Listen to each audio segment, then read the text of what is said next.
Morgan's recognized. Thank you, Mr. Chair, and thank you, Director Wray, for being here today. So we spend $3 billion a year, excuse me, on the Secret Service, $3 billion.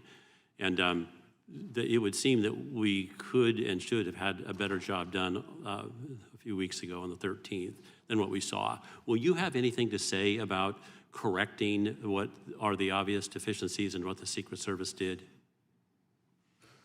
Well, for the most part, the deficiencies or adequacy or inadequacy of Secret Service's performance, decision-making, resources, all that stuff is in the purview of those two other investigations. That is the DHS Inspector General and the outside independent panel that's been announced.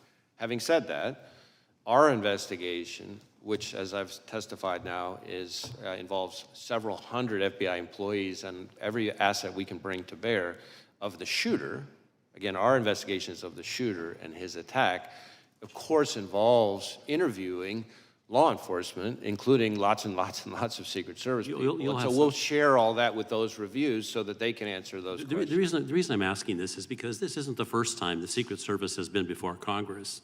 There was a 435-page report issued in 2015 by Congress saying, fix yourself.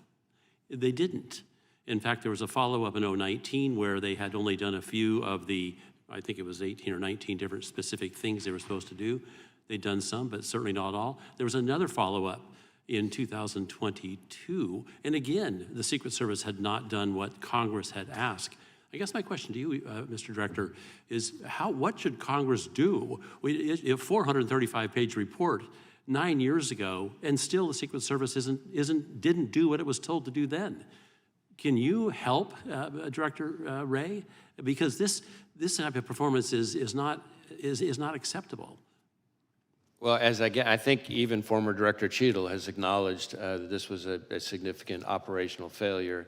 If there are ways for the FBI to be helpful beyond what we're already doing in terms of our investigation, we stand ready to try to be helpful. I do want to say, as somebody who's been in law enforcement for most of my career, I've worked with some just phenomenal Secret Service agents. Going all the way back to my time as a line prosecutor, and they have an incredibly hard job, and I have a lot of affection and respect for the men and women of the Secret Service. I'm sure you do, and I'm sure you're right. But the trouble is, when Congress says you need to do these 19 things and they don't, something needs to change. Now, the director has resigned, but you're going to be in a position, because your agency is doing such a careful review, to say a lot about what should have been done. I guess the real issue is much more of what the higher-ups in that agency are or are not doing. Perhaps that's on us. And we will share with those reviews anything that we come across that could be helpful or relevant to them for those questions. Yeah, let me quickly go to some details on the actual events.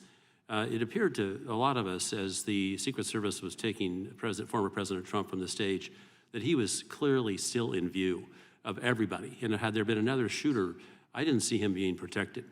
Are you going to raise that issue?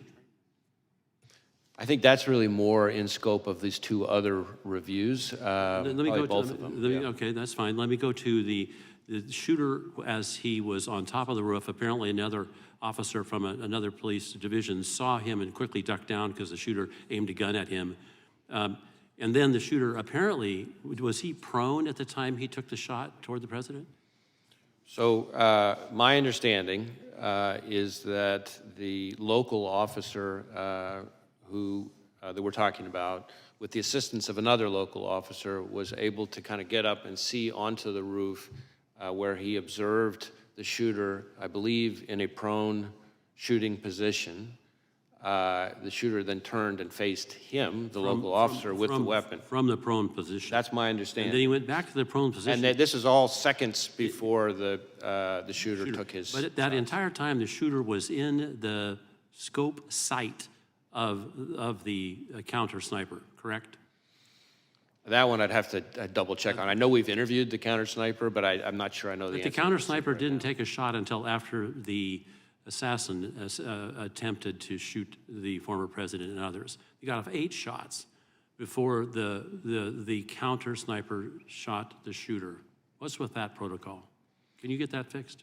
Well, I really want to be careful not to be, given the scope of our investigation, somehow second-guessing the very difficult act and decision it takes for a counter-sniper to kill another human being in that situation. It's all happening in seconds, so. Eight shots. Yeah. And that was after he'd been seen for 20 minutes. I yield back. Thank you.